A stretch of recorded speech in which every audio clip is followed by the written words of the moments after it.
안녕하세요, 빈픽스입니다. 오늘은 제가 타고 다니는 39만 킬로 택시 부활 LF 소나타 뉴 라이즈 말고 제 세컨카 이 차를 소개하려고 하는데요. 이 차는 쉐보레 올류 말리부 18년식이고 제가 이 차를 22년도 7월쯤 3만 킬로도 안 된 차량을 아마 1,400만 원 정도에 매입했던 것 같습니다. 차량 트림은 가장 밑에 트림인 LS 트림, 소위 말하는 깡통 트림인데요. 사실 이 차가 세컨카인지 아님 저 39만 킬로 소나타가 세컨카인지는 잘 모르겠습니다. 현재 주행거리는 약 10만 킬로가 좀 넘어서 지금은 제 와이프가 출퇴근용으로 잘 타고 다니고 있습니다. 제가 이 차를 살 당시에 깡통 트림을 사야지, 깡통 트림이 좋아 하고서 사진 않았습니다. 차를 여러 대 보러 다니는 시기에는 사실 저는 흰색 차량을 좀 선호했고 옵션도 가장 높은 등급인 LTZ 등급의 차량을 사고 싶어서 여기저기 찾아다녔었는데요. 그랬던 제가 왜 깡통 트림 LS 등급의 차량을 선택했는지에 대해서 이야기를 해보려 합니다. 여러분들은 먼저 중고차를 살 때 무엇이 가장 중요하다고 생각하시나요? 차량의 연식 또는 키로수, 아니면 차량의 색상, 아니면 그 차량의 옵션. 제 생각엔 연식이 좋든 나쁘든 키로수가 많든 적든 옵션이 많든 적든 가장 중요한 건 제가 중고차를 사려고 하는 시점에 그 차에 성능적인 문제가 없는 게 가장 중요하다고 생각합니다. 아무리 내가 사고 싶은 차량의 색상이고 옵션이고 다 들어가 있다고 한들 차량의 엔진 미션 상태가 좋지 않을 경우 그 차량을 잘 샀다고 할 수 있을까요? 물론 원하는 색상, 원하는 옵션, 그리고 성능적인 문제도 아예 없는 차량을 운이 좋게 골라서 샀다면 그건 정말 현명한 소비가 될 수 있다고 생각합니다. 하지만 중고차를 사려고 하는 시점에서 우리가 정말 원하는 색상과 원하는 연식, 키로수, 옵션 100% 만족을 시켜줄 수 있는 차를 만난다는 것은 사실 정말 어려운 일이라고 생각합니다. 제가 이 차를 보기 전에 같은 연식에 옵션이 조금 더 많고 키로수는 살짝 더 많은 5만에서 7만 사이 정도에 되는 차량을 3대 정도 더 봤었습니다. 근데 하지만 한 대는 냉각수 라인 쪽이 문제가 좀 있었고 한 대는 엔진에서 누유가 조금 심했었습니다. 그리고 나머지 한 대는 실내외 컨디션, 가죽 상태라든지 외판의 상태라든지 너무 안 좋았었습니다. 근데 그때 저는 당장 차가 너무 급했었습니다. 내일부터라도 당장 출근을 차로 해야 되는 상황이었고 더 이상 차를 찾아보는 게 힘든 상황이었기 때문에 그래서 차라리 옵션과 차량의 색상을 좀 포기하고 차량의 성능에 좀 집중해서 보자 라는 생각으로 다시 차를 찾기 시작했습니다. 일단 이 차는 깡통 트림인 차량인데요. 원래 이 차의 깡통 트림에는 가죽 시트가 아닌 직물 시트가 기본이었습니다. 근데 전차주분께서 가죽 시트를 작업해 두셨고 그리고 앞좌석 열선도 싸제로 시공이 돼 있었던 차량입니다.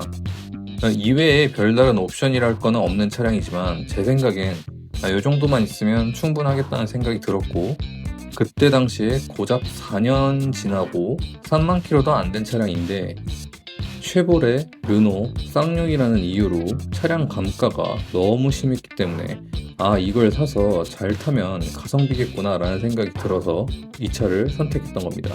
올류 말리부 깡통을 그때 당시에 1,400에 산 것도 비싸게 산 거라고 생각하시는 분도 있을 거라고 생각하지만 한참 코로나가 끝나가는 무렵 반도체 이슈로 인해 신차 출고 기간이 짧으면 6개월에서 길면은 1년이 넘게 걸리던 시기였습니다. 중고차 가격이 하늘을 찌르던 시기였습니다. 그때 당시 제 기준에 고작 4년에 3만 킬로도 안 된 심지어 메이커 엔진 미션 보증이 1년이 넘게 남아있는 차량이 감가율이 이 정도면 충분하다고 생각하고 구매하게 되었습니다. 그 이후로 거의 새 차와도 같은 성능상 전혀 문제가 없는 이 차량을 3년 정도 운용하면서 깡통 트림이 오히려 좋을 수도 있겠구나 하고 느낀 점인데요. 첫 번째, 에어컨 공조기 간단하고 직관성 있는 조작성입니다. 이렇게 수동으로 1단, 2단, 3단 운전하는 도중에 전방을 주시하고 이렇게 간편하고 직관성 있게 에어컨, 히터를 조작할 수 있습니다. 요즘 나오는 차들을 보면 센터 패시아에 물리 버튼이 아예 없고 중앙 디스플레이 안에 공조기를 조작할 수 있게끔 한 차량들이 많은데요. 과연 그게 조작에 편리성이 있을까? 사실 잘 모르겠습니다. 두 번째로 후측방 경고등 및 크루즈 컨트롤, 반자율 주행 같은 그런 센서들이 달려있는 옵션인데요. 저는 사실 자동차에 달려있는 그 센서류들은 기계적인 오류가 날 수도 있는 부품들이어서 100% 신뢰하고 믿지는 않습니다. 사이드미러에 보여지지 않는 사각지대에 센서가 무언가가 있다고 알려준다고 해도 사실 저는 차선 변경할 때 숄더 체크, 즉 고개를 돌려서 눈으로 한 번 더 확인하는 게 더 안전하다고 생각합니다. 이와 같이 크루즈 컨트롤이나 요즘 반자율 주행이다 뭐다 하지만 서울같이 변수가 많은 도로 또는 고속도로에서도 주행 보조 시스템을 믿고 오히려 운전에 부주의하여 사고가 날 수 있는 확률이 오히려 더 높다고 생각합니다. 그렇기 때문에 센서류들이 장착되어 있는 옵션들은 별로 그렇게 선호하지는 않습니다. 세 번째, 후방 카메라면 충분하다. 이런 중형차에 가끔 어라운드 뷰가 있냐 없냐, 불편해서 어떡하냐 라고 하시는 분들이 있는데, 사실 이런 중형차를 운전하는데 어라운드 뷰가 없어서 주차를 못한다? 그냥 차를 밖에 몰고 나오시면 안 돼요. 후방 카메라 또는 후방 센서 정도만 있어도 주차 시 좌우 잘 살펴가면서 주차하시면 전혀 문제될 거 없습니다. 네 번째, 전동 트렁크 손으로 열고 닫으면 됩니다. 전혀 문제 없습니다. 마지막 다섯 번째, 열선 핸들, 열선 시트, 통풍 시트. 사실 이건 저도 필수라고 생각합니다. 지금까지 옵션이 너무 없는 차를 사서 후회 중인 빈픽스였습니다.